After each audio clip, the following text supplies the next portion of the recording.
이쪽 돌려가지고. 아까 여기 누가 저기 밀어주는데 머리 쪽 한 번만 밀어주세요.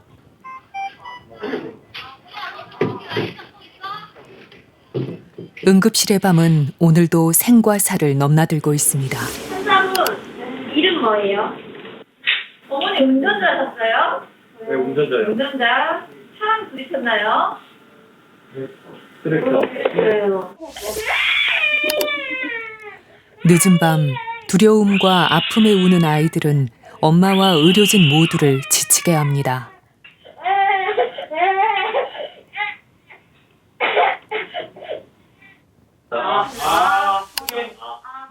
안 받는다 이거. 봐봐, 너 하나 때문에 지금 이렇게 많은 사람들이 보니까. 하면 엄마 손이 엄마 손이랑 할 수 있잖아. 할 수 있네. 할 수 있네. 할 수 있네. 조금만 힘내줘. 할 수 있어. 조금만 힘안 받을게. 소란스러워진 응급실 한쪽. 소독제를 마셨다는 취한 환자의 고성이 이어집니다. 그럼 앉아 계세요. 기사님 불러줘요. 네. 잠깐이라도 입원을 하고 치료를 받고 가셔야 되는 분인데 본인은 안 드셨다고 하는데 냄새가 나서 걱정입니다. 부족한 응급실 자리를 차지한 경증 환자를 설득해 돌려보내는 일도 만만치 않습니다. 이렇게 하는 경우는 피가 철철 났을 때 응급적으로 해야 되지. 그래서 지금 해드릴 수 있는 거라고는 이제 통증 조절이 심장 조절이 하는데 다음 2차 병원 여기 기독병원 있잖아요. 여기는 시간이 오래 걸리고 지금 전화해 주고. KBS는 필수 의료에 대한 국민 인식 조사를 실시했습니다. 필수 의료라는 말을 들어본 적이 있냐는 질문에 가장 많은 답은 들어본 적이 있으나 잘 모른다였습니다. 의사 수에 대해선 92.8%가 의사가 매우 부족하거나 대체로 부족하다고 생각했습니다. 충분하다는 답은 2.8%에 불과했습니다. 그럼 어떤 과목을 필수 의료라고 생각할까요? 응급의학과가 70.4%로 가장 많았고 산부인과, 외과, 내과, 소아청소년과 등이 필수 의료 분야라고 답했습니다. 응급의료 체계는 경제성으로 따질 수 있는 부분도 아니고 시장 원리로 될 수 있는 부분이 아니고 전적인 공공인 부분이거든요. 공적인 부분이어서 정부가 강력한 의지가 있으셔야 되고 정치하시는 분도 의지가 있으셔야 되고. 정부는 2005년부터 5년마다 응급의료 기본 계획을 발표해왔습니다. 2027년까지 적용될 4차 계획에는 중증 응급 환자 우선 원칙을 강화하고 중증도에 맞는 응급의료기관을 안내하는 절차를 마련하기로 했습니다. 치료 제공이 어려울 경우 다른 의료기관으로 쉽게 전원할 수 있도록 지원한다.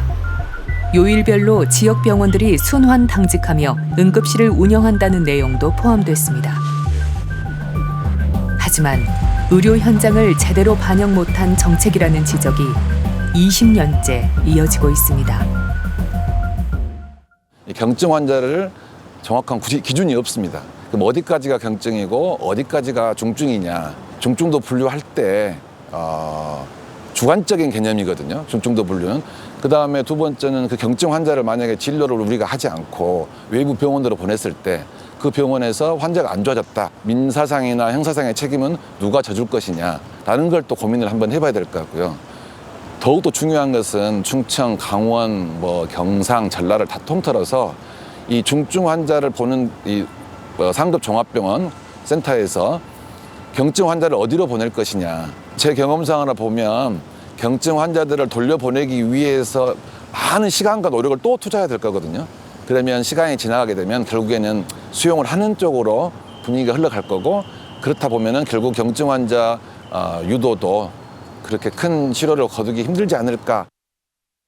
조금 더 나가서 얘기해 보면 서울대를 응급이랑 아주대가 이번에 권역 응급 그거에서 기준도 이하를 받았어요. 그래서 떨어졌는데 그 이유가 대기 환자가 너무 많고, 그러니까 그런 빨리빨리 뭔가 처리가 되지 않은 부분이 되게 커가지고, 그런 일이 왜 생기냐면 거기서는 환자들 다 받으시니까 그런 일이 생기는 거거든요. 전남대 응급실도 체류 그 시간 24시간 넘는 환자들 비율이 계속 저희한테 메시지가 오거든요. 아니 그러면 일을 안 하면 환자 안 받으면 내가 그 안에서 환자 안 밀리고 다 볼 수 있지. 근데 일을 열심히 하려고 환자를 안 자르고 보다 보니까 점수가 깎여. 그런 환경에서 그러면 누가 과연 환자를 열심히 보려고 할 것인가? 그럼 사람들은 필수 의료과 의사를 늘리기 위해서 무엇을 먼저 해야 한다고 생각할까? 건강보험 수가를 인상해야 한다. 병원에서 필수 의료과 의사를 더 많이 뽑도록 해야 한다. 응급 상황에서 일어난 의료사고에 대해 법적으로 보호해준다 순으로 답이 나왔습니다. 응급 상황에서 발생한 의료사고 면책에 대해선 대체로 동의하는 이들이 더 많았습니다. 하지만 의료진의 설명 의무와 입증 책임을 강화해야 한다는 조건이 붙었습니다. 병원에서 의사를 더 뽑아야 한다는 건 의대생 숫자에 대한 논란과 달리 모두가 공감하는 의견입니다. 서울에 있는 대형 병원들은 번 돈을 인건비에 사용하는 게 아니라 분원을 지어서, 예를 들면 아산병원도 800병상을 향후에 늘릴 예정이고 길병원도 1000병상을 늘릴 예정이어서 서울에 있는 대형 병원들이 5년 안에 수도권에 7000병상을 늘릴 예정이거든요. 이렇게 병원만 계속 늘리고 몸집을 불리고 거기서 비응급 비중증 환자 진료를 하면서 돈벌이를 하면서도 필수과 전문의 간호사 고용은 안 하고. 광명역에 중앙대병원이 큰 게 생겼어요. 그 병원 의사를 어디서 채운 줄 아세요? 평촌에 있는 한림대 병원에서 다 뽑아왔어요. 거기서 이제 그러니까 의사를 뽑을 거 아니에요. 어디서 뽑아요? 주변에 있는 대학병원이나 그 저기 이제 충청권 거기서 뽑아요. 그럼 어떻게 돼요? 거기서 쭉 올라가요. 그러면 결국은 지방에 있는 의료 인력이 확 줄어요. 그러니까 그런 문제들이 연쇄적으로 발생하더라고요.